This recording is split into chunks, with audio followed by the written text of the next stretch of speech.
So analytics has taken over the NBA, but has it gone too far? Now, from a source given to Bobby Marks in regards to Jaylen Brown's value on the trade market, it was said that he was the seventh best player on a team.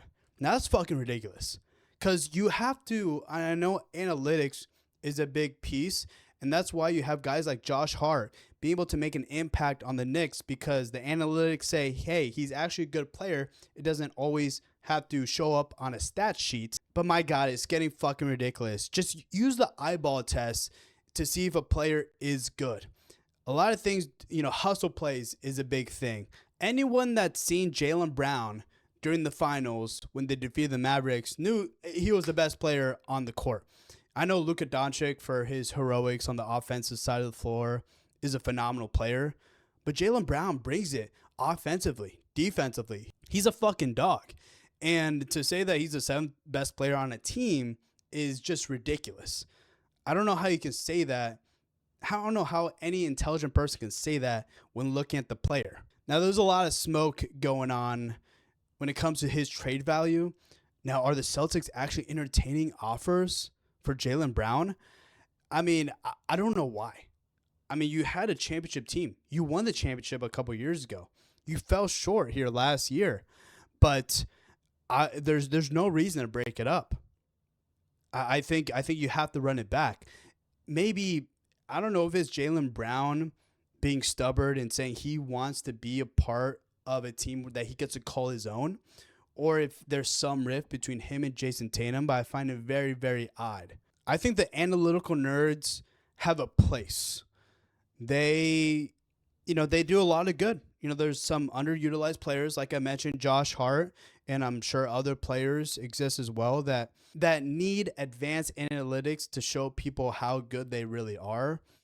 But Jaylen Brown, sometimes you need to look at the points per game. How many points per game they're averaging? That's the most basic stat. And if you look at the points per game, and it's pretty high, and they're part of a team that's winning games, then you just don't need to overthink it. He's a good basketball player. Like, some things you don't need to overthink. So that doesn't make sense to me. And I get we're in the new age of analytics. That's how you construct a roster. But some things need to be fundamental. Some things need to be elementary. With things like that, in terms of winning, because sometimes you can't measure winning based on stats. Sometimes it's stuff that it doesn't even show up on the stats. You don't know about the leadership skills. For example, older players that are on championship teams, it shows up as they have 0 points per game, 0 rebounds, but the kind of impact that they have on those younger players is immense. Udonis Haslem, for example. Jeff Green is another example. These are players where it doesn't show up on the box score or even the advanced analytics, but the kind of impact that they have on younger players, showing them the ropes of how to be a professional basketball player, for example, is immense. You can't make this shit up. It's ridiculous that these analytical nerds are become the reason why, if this is even true, Jaylen Brown is having a hard time finding a trade suitor. Now, it was reported that he could have gone to Portland. I didn't know Portland was a destination. All of a sudden, they got Ja, they got Dame. How's that going to work out? I'm not really sure. I don't think it's going to work out, but, obviously they have Denny Avia. But, I mean, hey, they got Donovan Clingan. I forgot about him. They have a talent. Is it going to fit? We'll see.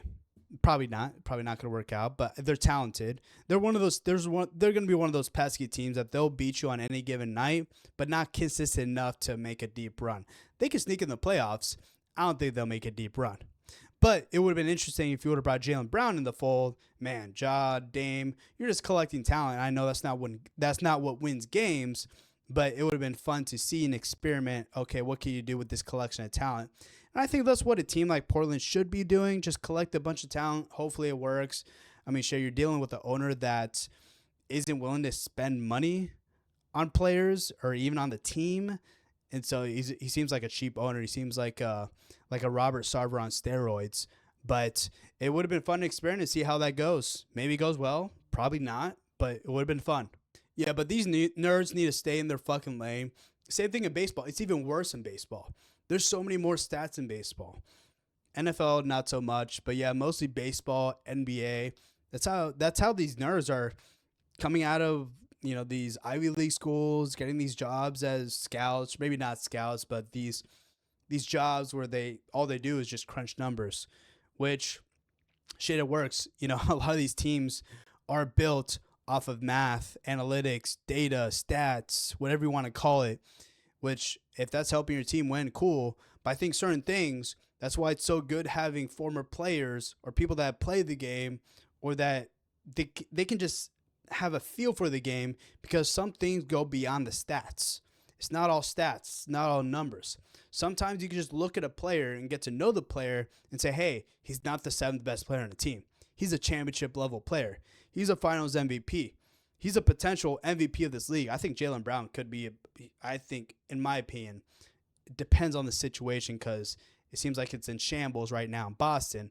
But he's, for the foreseeable future, for the next 5 or 6 years, he should be in contention for MVP because he's just that talented.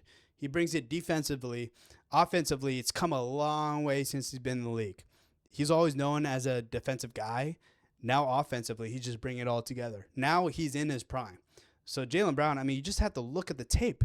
You just have to look at the TV and say he's not a seventh best player on the team. So it's just absurd. These nerds are diminishing Jaylen Brown's accomplishments because no way you say he's seventh best player on a team for any Finals MVP. That's utterly ridiculous. So yeah, it's stupid, to be honest. I want names. I'm just kidding, but maybe I don't know. Maybe someone should leak his name because he deserves anything after a statement like that, after a comment like that. So that's yeah, stupid.